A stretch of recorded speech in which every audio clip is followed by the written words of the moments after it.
मोर को जन्नत से क्यों निकाला गया? मोर जितना अब खूबसूरत है इससे कई ज्यादा जन्नत में खूबसूरत था। मोर की खूबसूरती पे सभी परिंदे फिदा थे, लेकिन इन सब खूबियों के बावजूद मोर से ऐसी कौन सी खता हो गई थी जिससे अल्लाह ताला ने मोर को जन्नत से निकाल दिया।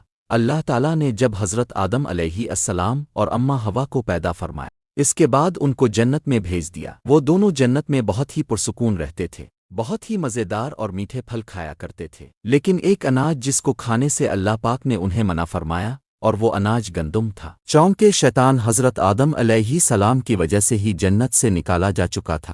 इसी वजह से शैतान की हज़रत आदम अलैहिस्सलाम से दुश्मनी हो गई थी। शैतान ये चाहता था कि वो किसी भी तरह हज़रत आदम अलैहिस्सलाम को जन्नत से निकाल दे और साथ में अम्मा हव्वा को भी जन्नत से निकाल दे। जब शैतान को ये खबर हुई कि हज़रत आदम अलैहि को तमाम मेवे खाने की इजाज़त है लेकिन गंदुम खाने की इजाज़त नहीं है, तो शैतान इंतकाम की आग दिल में लिए जन्नत के दरवाजे के पास बैठ गया और 300 साल तक वहां पर बैठा रहा कि कोई जन्नत के दरवाजे से बाहर आए और शैतान इससे बात कर सके। एक दिन अचानक से मोर जन्नत से बाहर आ गया। शैतान इसको देखते ही बहुत खुश हो गया। शैतान ने पूछा, ए खूबसूरत परिंदे तुम कौन हो? मोर बोला, मैं मोर हूँ, अब तुम अपना तारुफ करवा दो।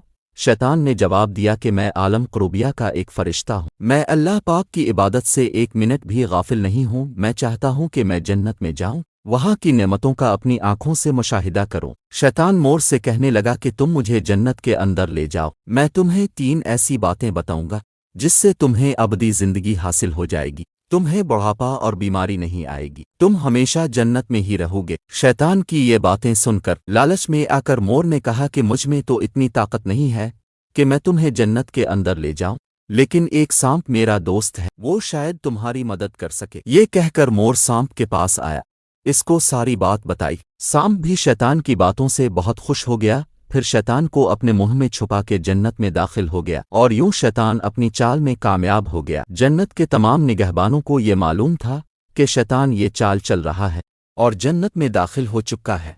फरिश्ते शैतान को जन्नत से निकालने लगे, तभी अल्लाह पाक का हुक्म हुआ कि इसको अभी तक जन्नत में ही रहने दिया जाए। वो फरिश्ते अल्लाह ताला के हुक्म से रुक गए। शायद ये हज़रत आदम अलैहिस्सलाम का इम्तिहान था। शैतान हज़रत आदम अलैहिस्सलाम के पास और अम्मा हवा के पास जाकर अपनी मोहब्बत का इजहार करने लगा। वो दोनों ही शैतान को पहचान ना सके, क्योंकि माजी के मुकाबले में शैतान की शक्ल तब्दील हो चुकी थी। शैतान कहने लगा कि मैं चाहता हूँ कि अब दोनों हमेशा जन्नत में इसी तरह जिंदगी गुजारें, हमेशा खुश रहें। हज़रत आदम अलैहिस्सलाम इसकी बात बहुत गौर से सुनने लगे। शैतान ने कहा, अगर आप मेरी बात मान जाएं तो आपको जन्नत की और भी तमाम सहूलतें मिलेंगी।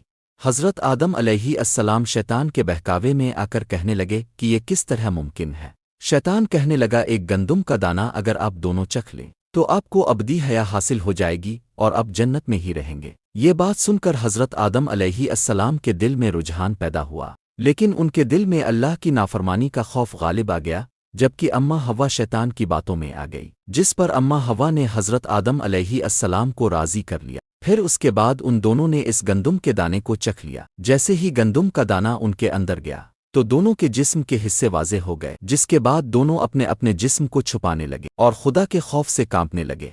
इसी दौरान अल्लाह ताला ने फरिश्तों को यह हुक्म दिया कि हज़रत आदम अलैहिस्सलाम और अम्मा हवा दोनों को ज़मीन पर उतार दो। हज़रत आदम अलैहिस्सलाम को श्रीलंका के करीब नीचे ज़मीन पे भेज दिया, जबकि अम्मा हवा को जदा की सरजमीन पर उतारा गया। जिन खूबसूरत पैरों से चलकर मोर शैतान को जन्नत के अंदर लेकर आया था, वही खूबसूरत पांव अल्लाह पाक ने मोर से वापस ले लिए। सांप जो अपने मुंह में शैतान को छुपा कर लाया था, इसके मुंह की खूबसूरत खुशबू को छीन कर इसमें जहर डाल दिया गया। फिर मोर के साथ साथ सांप को भी जन्नत से निकाल दिया गया।